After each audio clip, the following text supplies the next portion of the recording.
welcome. You're listening to The Best of Investing on Talk 910, the show where we present valuable information about real estate, the financial markets, and other economic business of the day. I'm your host, Edward Brown, and I'm proud to have as my co-host Mark Hanf of Pacific Private Money, California's fastest growing mortgage investment firm. Our phone number is 888-912-1190.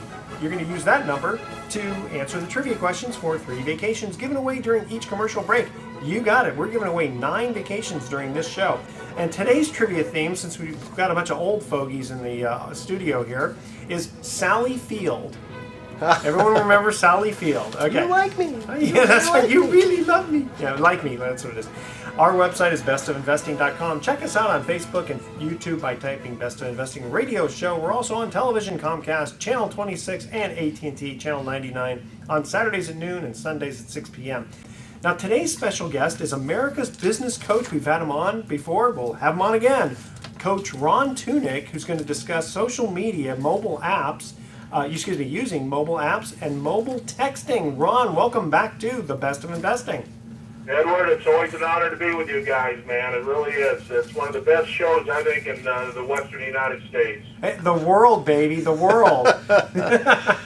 Hey, Coach, I guess if we're going to talk about mobile apps and such, we got to talk about WhatsApp, which I hadn't even heard about, and maybe it's because I'm an old fogey at 54. I didn't even know what WhatsApp was until Facebook goes and buys it for 19 billion big ones. Actually, I did know about WhatsApp. Someone had told Marco had told me about it because we were going to Europe, and he said if you text, it'll cost you a fortune in Europe, but if you use WhatsApp, it's free. That's what I've learned. It's basically other countries has been the big growth of that amazing application.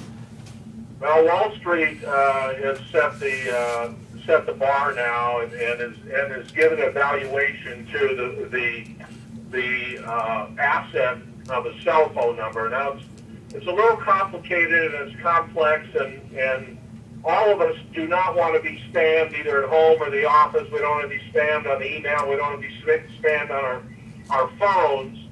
So texting is the next generation of communication. Yeah, and how we're going to use that text is really the question of the day. So, Coach, graphics and pictures. Coach, let me ask you. You text your wife, don't you, a lot? That's all we do. I know. We don't talk anymore. She's got her own TV room. We text within the house. You know what? Dinner's ready. Yeah. Or she'll say, I love you, and I just put an exclamation point, Yeah. Well, I'm a duck, so I send her a little green heart. Oh, yeah. A little Motocon. Yeah, the Oregon Ducks, for all you people who don't know, that Coach Ron is a big Oregon Duck fan. Yeah, and we did well on Thursday, so I'm excited about that. So, do you know what a Motocon is, Edward? A Motocon? I do not. Well, ask Mark, he knows. No, I don't either. Well, it's those little graphic pictures that we send each other. I'm sorry, emoticon. That's right. Yeah. Oh, emoticon. Oh, well, sure, now I know. What's a motocon? Okay, emoticon, like emotion, right? Right. Something like that. Okay, that's with a little happy face or whatever. Okay. I'll get my English better. Okay. Okay, so tell us about the mobile apps with the mobile texting now. What's the difference? Well, back in 1994 or 5, the websites that were built looked like 7 and 8-year-olds did a little crayon drawing, and then they started to evolve, and they evolved to a point where if you owned a business, you had to have a website. You weren't a legitimate business in the eyes of a consumer if you didn't have a website, correct? Yep. So the next generation of communicating is going to be through a mobile app, because more people will have smartphones than they will have any other form of technology.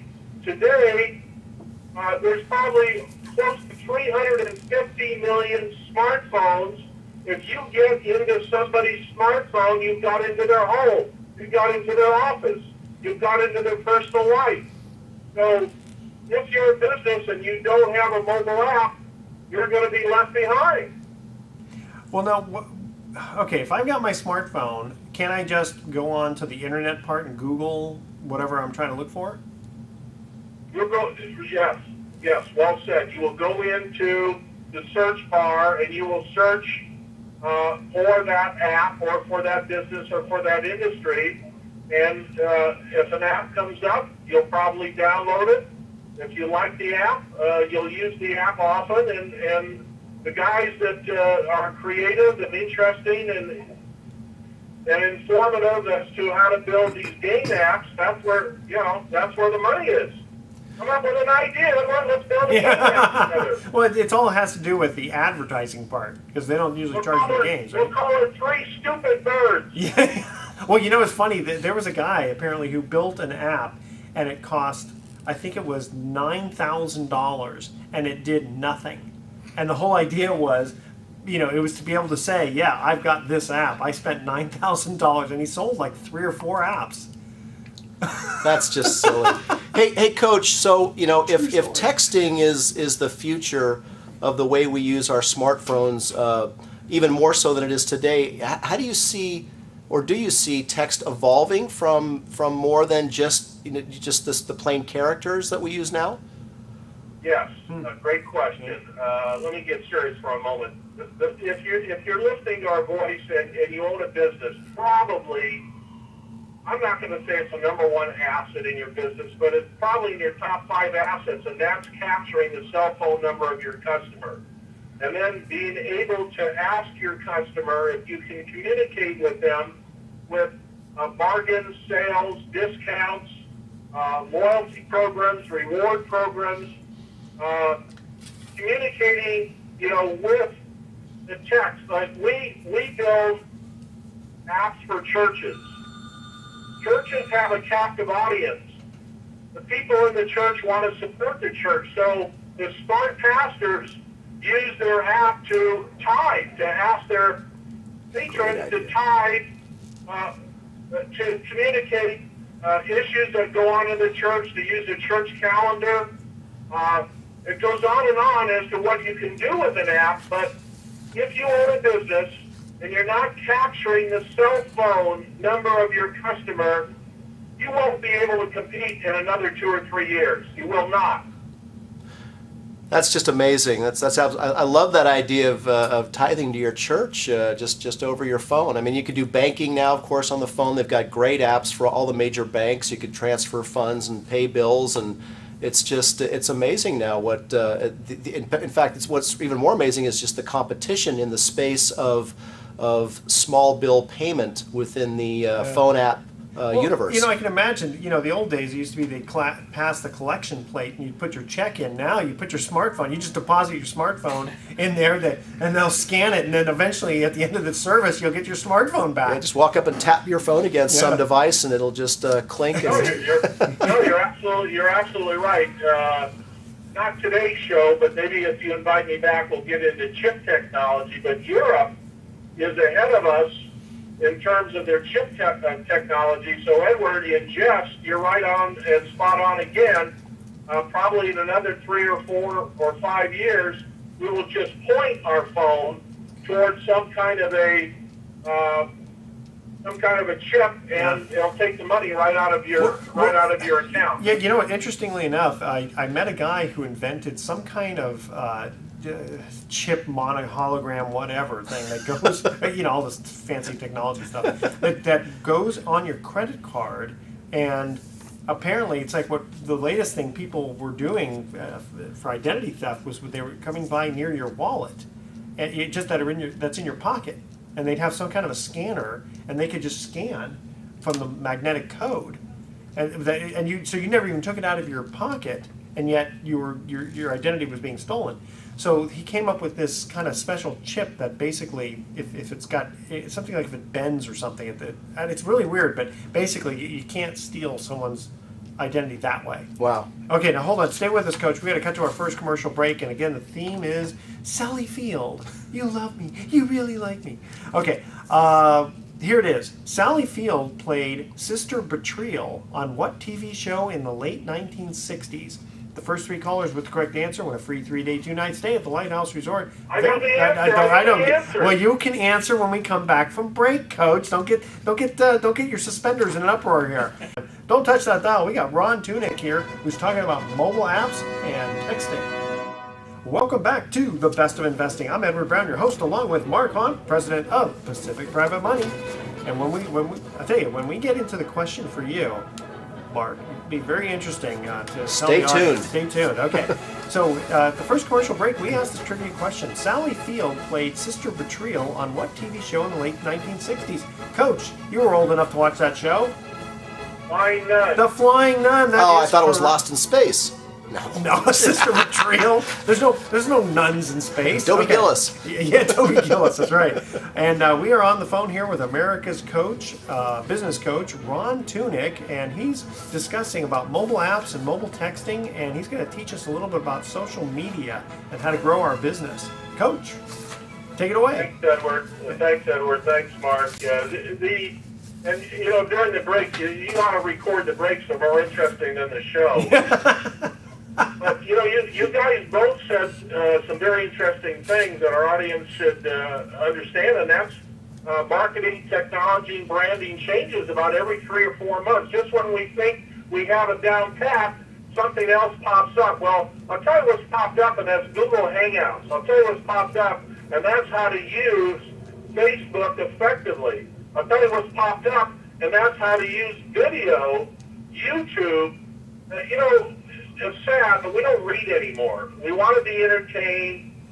We all tend to watch television the same way. Every 10 seconds we're flipping the channels. Well, our attention spans are very short. Well, guess what? In the real world, in the business world, it's very similar.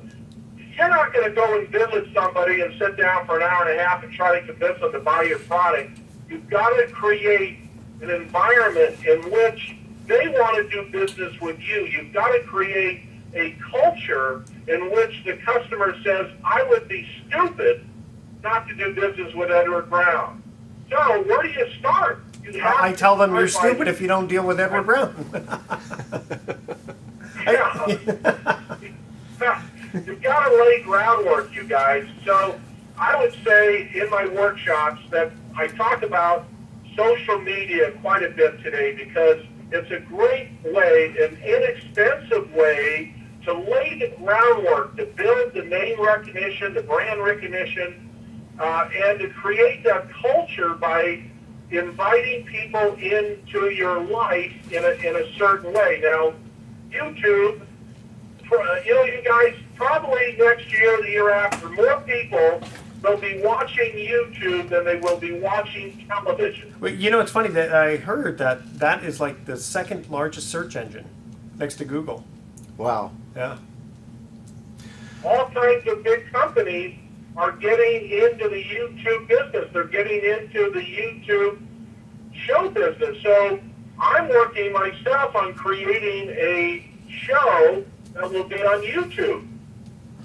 So in terms of YouTube, Coach, what are some ways that the average business owner can take advantage of YouTube to grow his business today?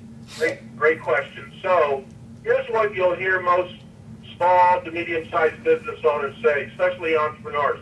I don't have the time. I don't have the time. Yep. I'm too old to understand all this new technology. Well, it's a bunch of baloney. If you continue to make the whining excuse you don't have the time, you're going to be out of business. There are millions of young men and women, 18 to 30 years old, that understand technology today. They're looking for employment. It's a great way to outsource this social media. So the first thing I would say, if you're making an excuse, I don't have time, hire somebody that knows how to use social media. So to answer your question specifically, all you have to really use is your iPhone. I probably have over 100 YouTubes. Most of them are used with my iPhone. I also have my own app called Coach Tunick, T-U-N-I-C-K, and that was all used with an iPhone. So the technology with the camera today is getting better and better and better. You don't have to invest hundreds of thousands of dollars or even a few $1,000s. Learn how to use your iPhone. Yeah, we use the computer here at the office, and literally we have over 500 YouTube videos of the best of investing up. 3.5 years worth. Yeah. Hey, well, no, you know what? We didn't start YouTubing it until 2011. So we actually had a whole year before we even threw it up on YouTube. Hey, Coach, another quick question for you. So, of the four, so you've got the big three. You've got Twitter, Facebook, and LinkedIn, and then certainly with Facebook and LinkedIn, you can post your YouTube video. So I was going to say YouTube is like the fourth, but YouTube is kind of maybe part of or meshes within certainly Twitter, Facebook, and LinkedIn because you can link to a video. But are there any other social media that we should be aware of, or maybe that you see on the horizon that we might work with in addition to those? Yes. Again, very good question. So Pinterest and Instagram. But let me go back to answering the first question about YouTube. Most of you are very successful businessmen. If you wanted to use social media, the first thing you want to do is create a story. People will listen to a story. Nobody wants to be preached to on social media. So if you're going to use social media to create a culture where people want to meet you, do business with you, buy from you, create a story. Have a Great story idea. that people follow. The hard money loan business. So, now back to Pinterest and Instagram. Pinterest predominantly right now is used by about 95% women. Think of Pinterest as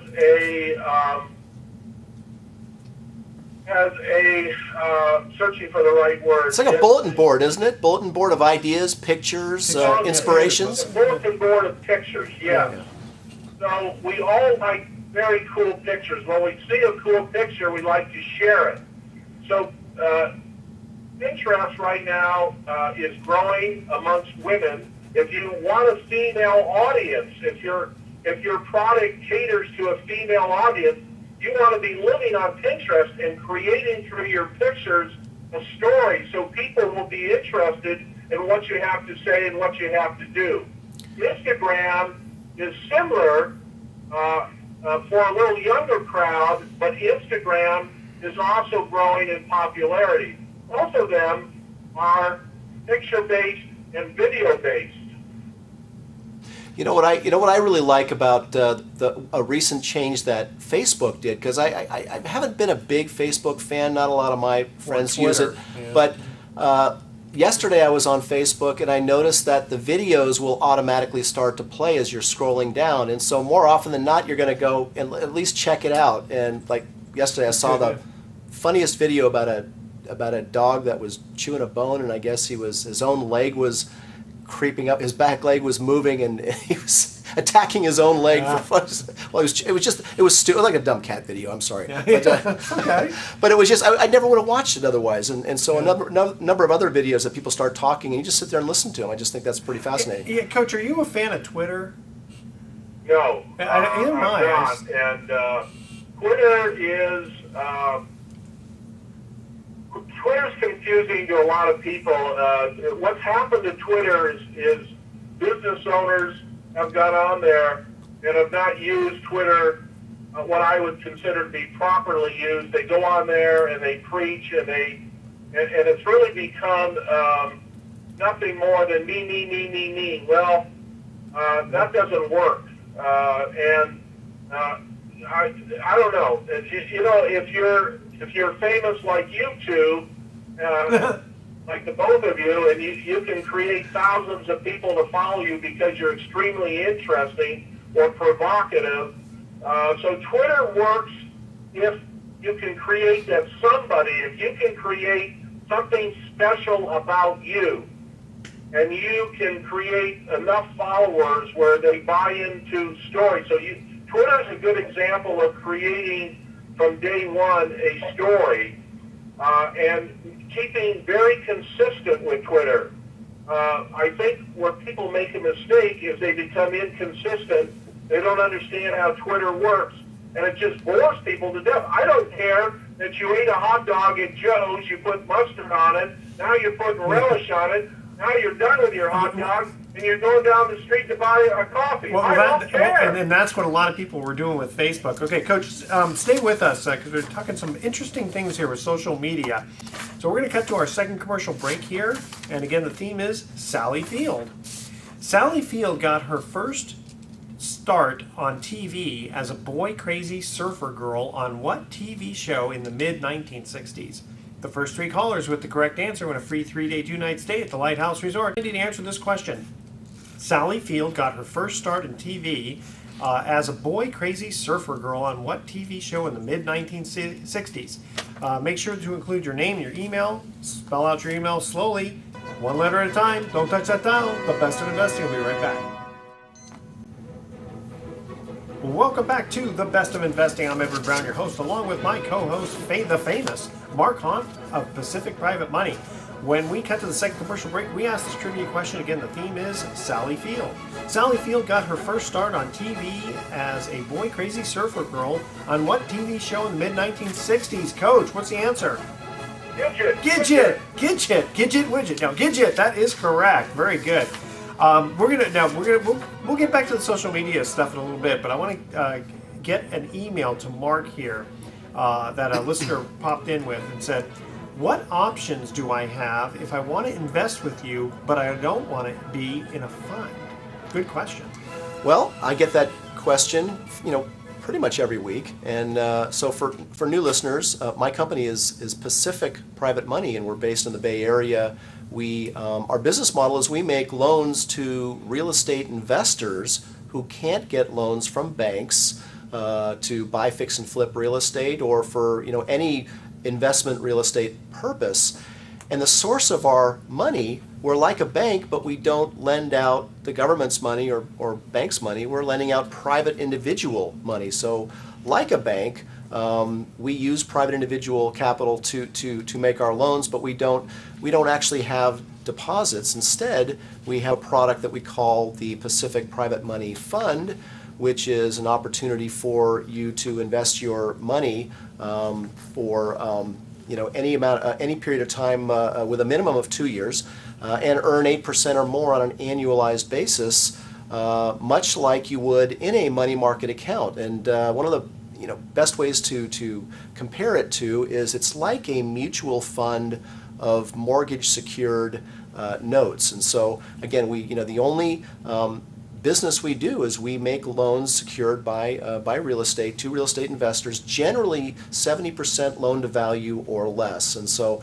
in fact, we've had Gil Gross been a promotion running now for about 6 weeks, and we've had about $1 million in new investor capital just in the last 4 weeks come into the fund. So we're pretty thrilled with the way the campaign's going. I mean, Coach, can you imagine, how many investments do you know right now that are secured at less than 70% loan to value that are paying over 8%?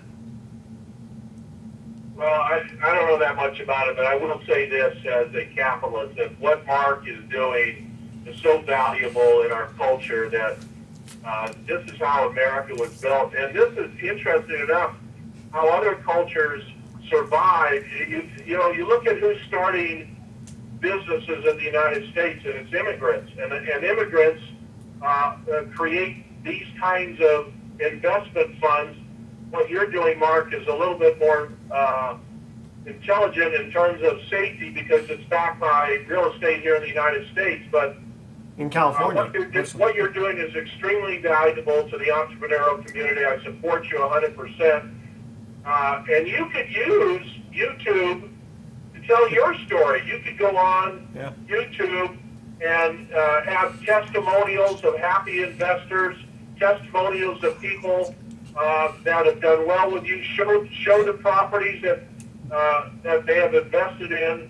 It's a perfect vehicle for you to create the kind of intelligent behavior and trust an investor needs to have. Okay, hey Coach. That's actually a great idea. Yeah, And he's definitely going to do that. We want to because the audience, we tease them with this question from the listeners, so we want to make well, sure and I he answered it answers the question. specifically the way. Yeah, Okay, I so had a again- reason because the question was, Yeah. what else do you offer other than your fund? And so, really, my answer is that you should strongly consider the mortgage pool fund product that we're offering right now, because it's designed to thrive in this current private lending environment where, just as Coach said, we're providing funding for entrepreneurs who are out there who have really been instrumental in the recovery of the real estate market. It wasn't the government that caused the recovery in real estate. It was those entrepreneurs who were going out and buying up all the foreclosure property and other distressed property, remodeling it, putting it back on the market for home buyers to make turnkey opportunities to buy homes that are like new. And so our capital is we've done over 600 loans in the last 5 years to real estate investors, mostly here in the Bay Area. But to get back to the question of, what if I'm not interested in the fund? What else do you have? And long listeners to the show will know that we originally were doing individual note investments, also called trust deed investing. But I got to be honest with you, and if you're not a experienced trust deed investor today, you're going to find it difficult to find quality individual note investments in our current market today in 2014. Why?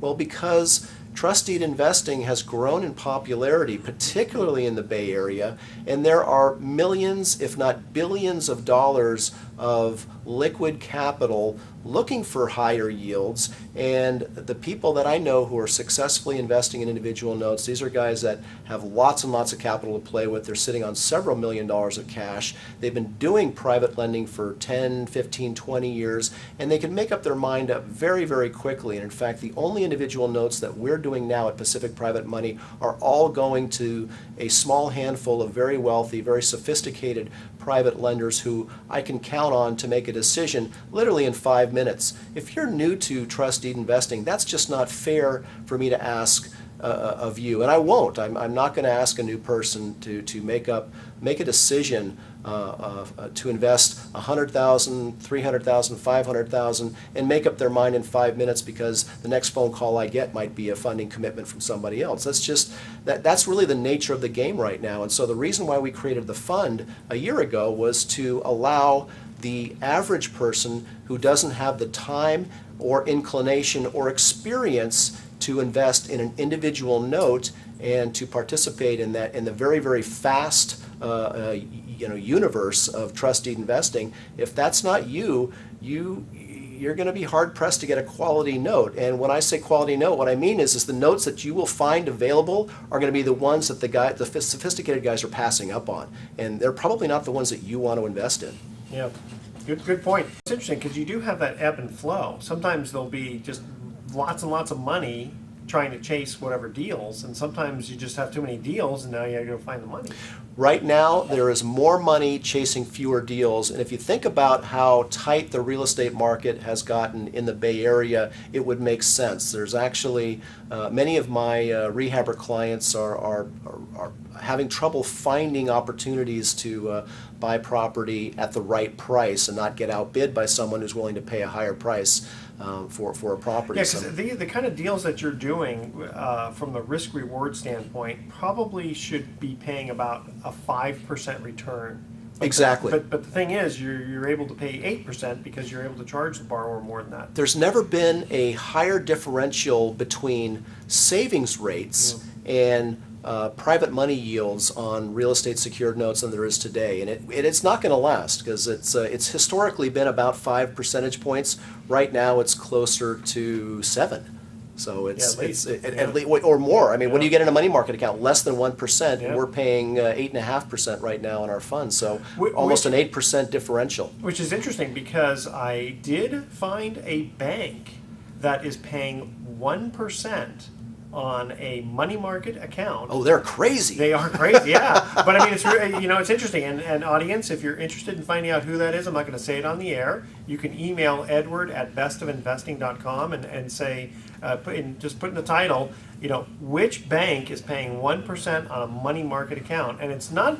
They're looking for new deposits. They're looking for new deposits, Yep, yeah. yep. It's FDIC insured, Yep. and it's liquid. So that's actually a pretty good thing. Okay, we're going to cut to our third and final commercial break here. Again, the theme is Sally Field. Call 888-912-1190. That's 888-912-1190 to answer this question. What was the name of the movie where Sally Field, the soon-to-be ex-wife opposite of Robin Williams, where Robin keeps changing from a man to a woman during the movie? Don't touch that dial. The Best of Investing will be finishing up with some closing thoughts and a little bit more from Coach Ron Tunick. Back to The Best of Investing. I'm Edward Brown, your host, along with Mark Hahn, president of Pacific Private Money, the fastest growing private mortgage investment firm in Northern California. And when we get to the third and final commercial break, we asked this trivia question. What was the name of the movie where Sally Field, the soon-to-be ex-wife opposite Robin Williams, where Robin keeps changing from a man to a woman during the movie? Mrs. Doubtfire. Mrs. Doubtfire, that is correct. Yes. That's for our younger audience. So so, Coach, we only have a few minutes left, and you wanted to talk a little bit about texting. Well, here's what I would say. Email, there's going to be a memorial service at some point for email. Email's going to go the way of the dial telephone. So everybody in America is carrying some form of a smartphone that can accept a text. That's how we're going to market. That's how we're going to communicate. That's how we're going to solidify relationships. Capturing the cell phone number of your customer, thanking your customer, rewarding their customer. I mean, honestly, guys, how many times have you gone in to buy something and you wish somebody would have appreciated your purchase or would have said, hey, thanks for coming in, Mark. Thanks for coming in, Edward. Well, I'll be honest with you. I would like that in person, but I get a little annoyed if my phone kept blowing up with a bunch of texts. Because I kind of think of my texts are kind of important, be it getting one from Mark or my wife. And I do get kind of annoyed when like Fandango sends me this thing or these other crazy things. I don't even know how they got my number. Well, you're a dinosaur. If you got a text that said the next time you come in you get a free dessert or 2 meals for the price of one, I guarantee you wouldn't talk that way. That is absolutely true. You know me very well. So we all are looking for a bargain. We're all looking for an advantage. And big companies today are so far ahead of the market. It took me a while to buy into texting as a marketing tool. And I went home one night. My wife buys everything online. I said to her, Al, do you ever use coupons on your smartphone? And she looked at me. She said, are you kidding me? She said, how do you think I know what all these bargains are? And I said, well, show me one. Well, she shows me a coupon from a clothing company, Sophia, that she buys stuff from. I said, holy moly, there it is, right there. The big companies are out front on this. So if you've got the ability to capture that cell phone number and use it wisely, don't spam, but use it wisely, use it intelligently with clever discounts, coupons, cute videos. I mean, there's everything in a text that you can do to thank your customer, incentivize your customer, create loyalty programs, and avoid, as you said, the annoying spam. So just use it wisely. Good advice. Very good. You dinosaur. I know. It's true. Listen, I still work with 2 tin cans and a string to communicate with people. You remember those days? Yes, I do. All right. Okay. Hey, Mark, tell you what. Just for fun, because we didn't tease the audience with this like we did last time, we have just a quick minute. Give us the deal of the week. Give us an exciting deal you've been working on. Well, I don't know how exciting it is, but we've been doing a number of bridge loans lately, helping people close quickly on a home they intend to own or occupy. And so a lot of people think of private money as really for real estate investors, but we've been working with a number of agents and mortgage brokers who have clients that find themselves competing for a home that they want. And so if they make an overly aggressive offer, they discover that their bank can't close in time. Well, we've been doing a number of short-term so-called bridge loans where we can help someone close very, very quickly on an acquisition of a primary of a residence that they're going to move into, and close with a private money loan. Now, it of course it costs money. The fees are higher than a regular bank loan, but here's the thing: you get the property you want. And Exactly. oftentimes in this market, you hear stories about people putting in bid after bid after bid, and they're not getting the property. Well, if they know they're bank qualified, but they also know it's going to take 30 to 45 days to close with a bank, with bank financing contingency, how about close with a private money loan? And we, depending on how much collateral they have, we can go up to 100% of the acquisition price if they're still living in their other home, and we can use that as collateral too. So for more information, so if that sounds like something that's intriguing, if you're either a real estate professional or in the mortgage business, or if you're out house hunting and trying to figure out how to get a leg up on the competition so you can close quickly, investigate using a private money loan to close. We've closed on a loan like this. I got a call on Monday telling me that they had a client that needed to close on Friday, and we were able to provide a $600,000 loan in basically a little less than 5 business days to close. That's amazing. Very good. Okay, we're going to cut out here. Here's our thoughts for the day. Cows moo in different accents according to where they live.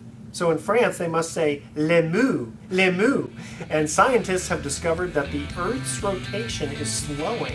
And in the past 2 years, there are about 24 more seconds in a day. So does that mean in 25 years I won't be as old as I think I'll be? Think about that. We want to thank our guest, Coach Ron Tunick, America's Business Coach, teaching us about Twitter and Facebook and social media. Thank you, Coach, for being with us, all right? Hey, always an honor, you guys. Thank you. All right, tune in next week to The Best of Investing. We're going to be giving away how many? 9. 9 more free vacations for answering trivia questions. Thanks for listening. On behalf of our team, I'm Edward Brown. We're wishing you the best of investing. So long.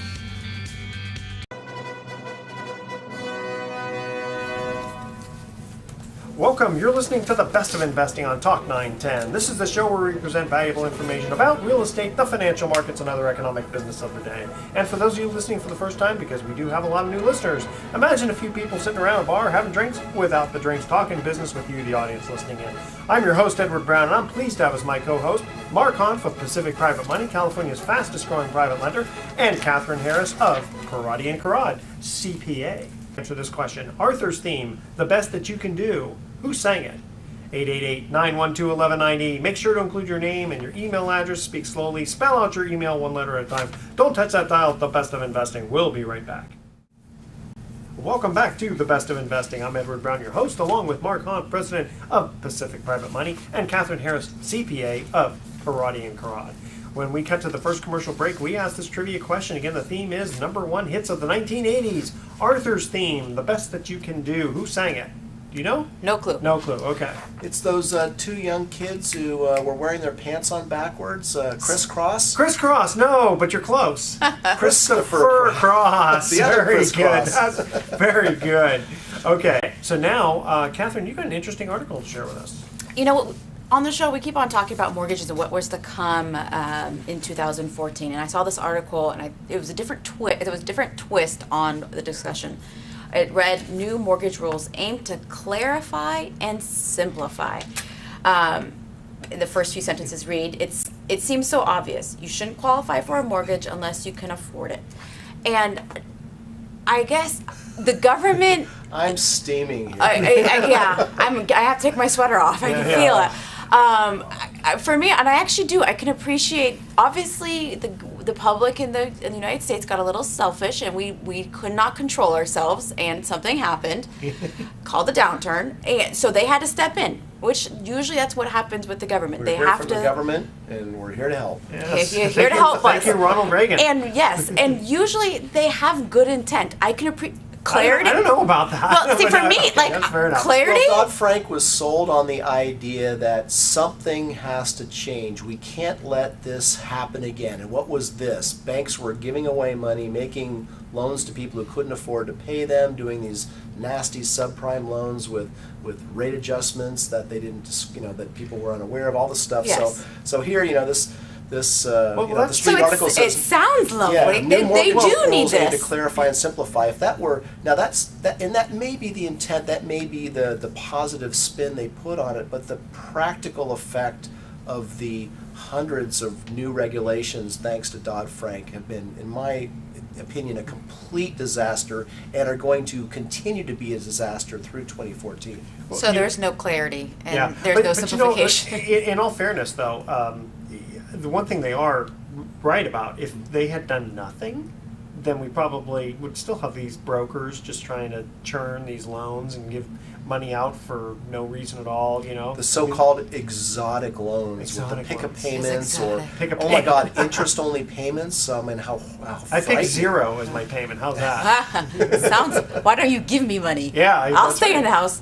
And that, I appreciate there needs to be more clarity and there needs to be some simplification surrounding mortgages, and the financial education of the general public has declined over the years.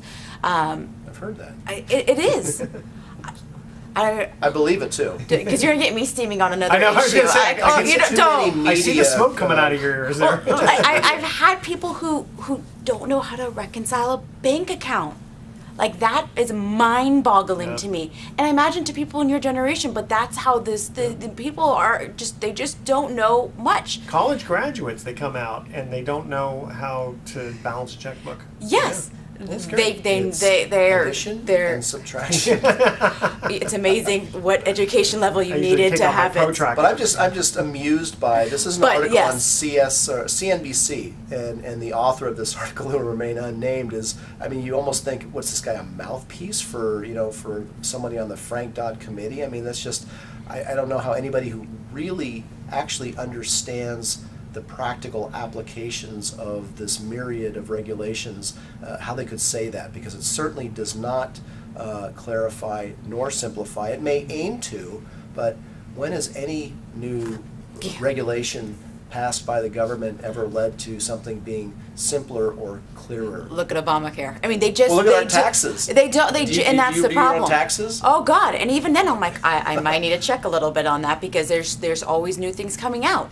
And you said it. There's so many rules that came under the act that there was no. It almost needs to be a one sentence law. We need to start. You know what we need to do? We just have to stop. We have to put a maximum number of characters that can be in a law. But you know, in 1913, when they first came out with the tax return, it only had 2 lines. What was your income? And the second one was send it in.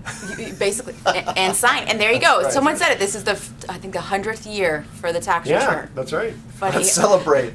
All I know, and this is my only comment really with respect to Obamacare, at least on this show, is that my poor medical insurance broker, the guy who makes a living being a insurance broker for health insurance policies to small businesses, if I get him on the phone, he's crying. Yeah. He's miserable. That those poor guys there. They work very hard. They get they're paid. wor- yeah, I mean, they're- I've got the same license. It is so but messed all I up do right is now, life he said. insurance. I don't even Yeah. touch health insurance. I don't want to do it. Now, is it because of the complexities that are happening, It's or because because they're of the com- losing? Are they losing It's the people to? complexity in the business the laws, exchange. and they just and they're losing commissions. They're going to be out of business, at the end of the day. And it's really too bad. Yeah, but you can always call the government and find out what the Oh rules God! are. And that's what is even more hilarious when they talk about it with Covered California and the government is the people who they educated or the people that were hired by the state to answer questions are extremely limited into what Oh, yeah. they can answer. Well, you know what's funny? I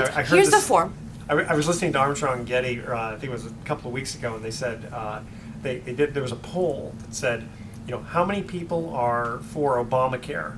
and and it was like 30%. And then they said, okay, but how many people are for the Affordable Care Act? And it was like 70% said yes. Didn't realize it was the same thing. Okay. Which again speaks to the education level Exactly. of the public. You got to Makes you wanna educate. hang your head and cry. You got to educate the public. Okay, we're going to cut to our second commercial break trivia question. Here it is. Again, the theme is number one hits of the 1980s.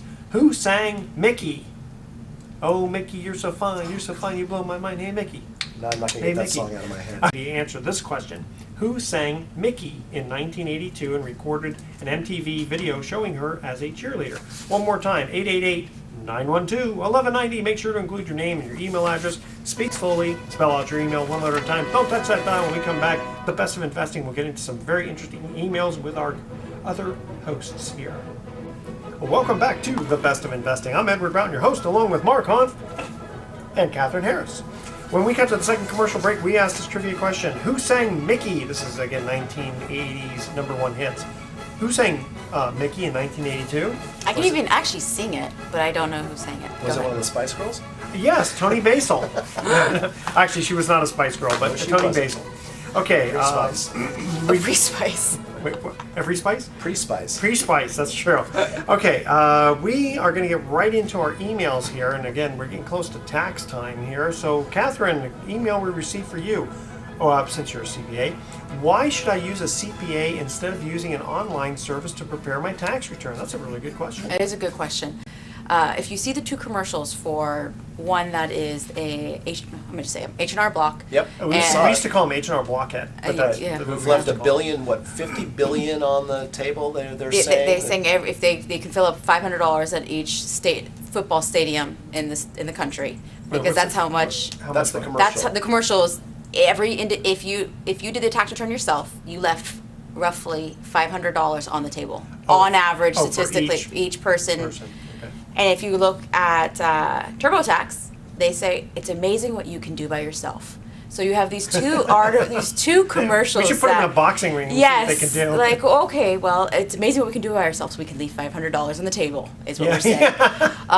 Which just speaks to the complexity of the tax code and the tax law and the growing need to have tax advice and the need to have somebody on your side thinking about you throughout the year when tax codes are coming out that could have an impact on your personal taxes. Sure. I mean, how many times do you get somebody who comes to you after the fact and says, "Oh, by the way, I did X, Y, and Z," and you go, "How come you didn't call me ahead of time?" All the time. Yeah. And you would think people would learn, but they Yeah. haven't. But you Like should, the and you wash should be. sale And we are rules. great. And part of my actually was going to go into it is the requirement. As more and more burden of retirement is put on individuals, we're both, in the 50s, 60s, 70s, you worked, you got paid when you retired. You didn't have to be concerned of how your money grew. As more and more people are responsible to put the money away, to fund into 401k, they're responsible with how that money's invested. Fair enough. We have to be more responsible and more educated about where our money goes. And we just talked about it, the clarity of Obamacare, the clarity regarding loans and mortgages. Yeah. Everything is getting more complex, and you now have to invest in basically creating your own arsenal. You need to have your CPA. You've got to have an investment advisor. You have to pay for those expenses, but understand that those expenses are people who are really looking out for you. Well, when I was in school, they had the tax code of 1954. Then they came out with the tax code TEFRA for 1986. What are they working on now?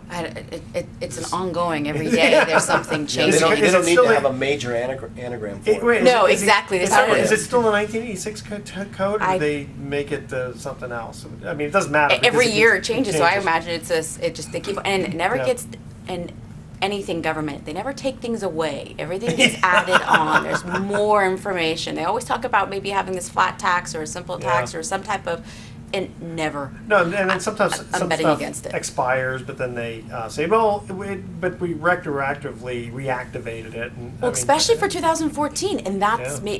maybe fine. 2013, you don't want to think about it, and it's all happy. You're good for it, fine. But 2014, there's a lot of things right now that have expired that are set to expire in 2014. So when you come here Yeah. a year from now, educators aren't going to get their education deduction. I mean, I'm presuming that, let's say, a student who makes a little bit of money, probably could do his or her tax return himself. But at what threshold do you find it's really important to really get a CPA to do that? I really recommend it when you have you have a small business. If you have and you own a home.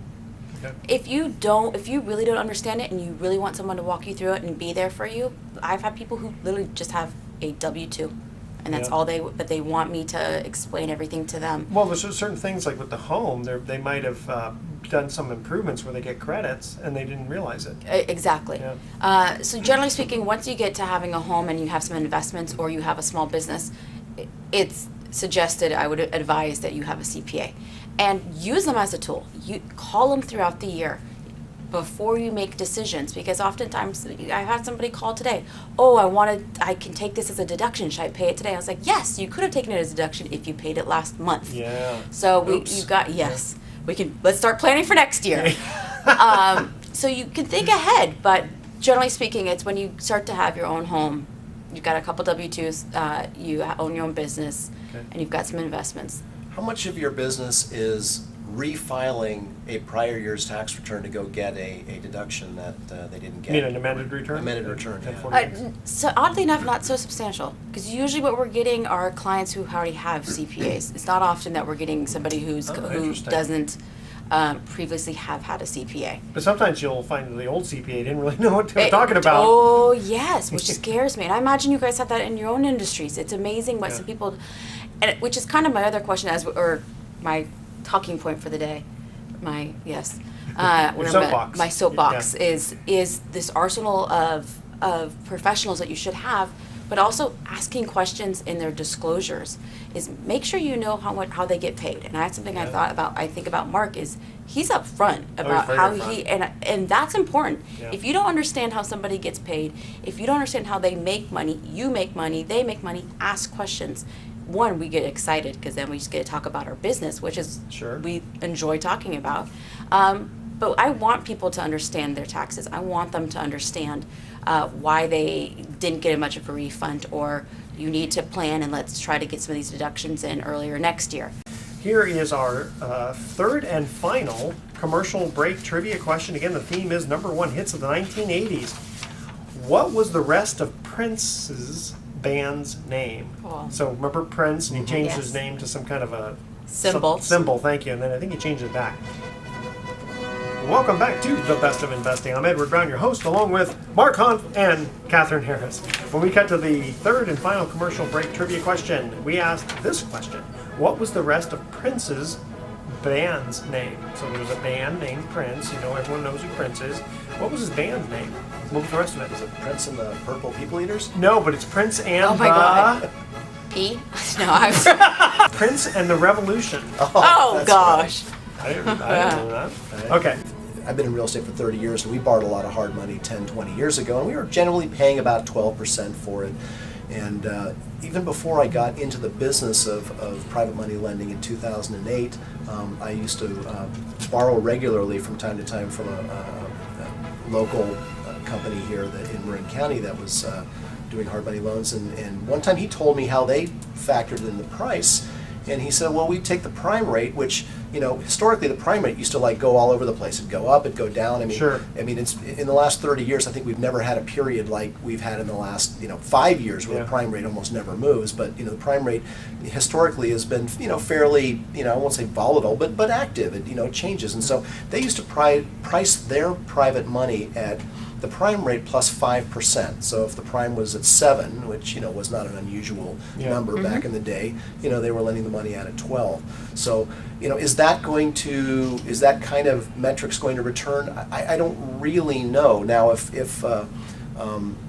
because again, in the 5 years that I've been doing private money, the prime rate's pretty much been the same. It's been steady. It's been right around 3, and so I would say it wouldn't surprise me if some of my more experienced private lenders who've been doing it maybe for the last 20 years, if we see the prime rate, let's say, go up to 6%, might they say, hey, Mark, I'd really like to start lending my money out at 12 again, at 12% like the good old days, as opposed to the 9 and 10%, which we're doing now, to be a little bit more competitive in a marketplace where there's a lot more companies doing privately funded real estate loans than there were, say, 10 years ago. And the reason for that is because the banks really stopped making loans to real estate investors after 2008. They've focused almost primarily and exclusively on consumer home loans, making those, 3.5%, 4.5%. Now it's 4.75% consumer home loans. So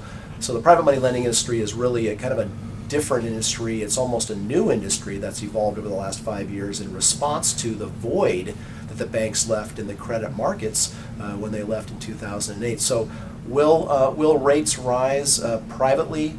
Private money rates rise in response to a rising prime rate? I would say it's very likely, but let's look at what's likely to happen in 2014. I tend to like to maintain a relatively short-term outlook. Trying to guess what's going to happen in 5 years is just silly. I don't even make a 5-year plan personally. I'm a guy that believes in, I plan quarterly and yearly in my own profession and in my business, and it's how I measure my business.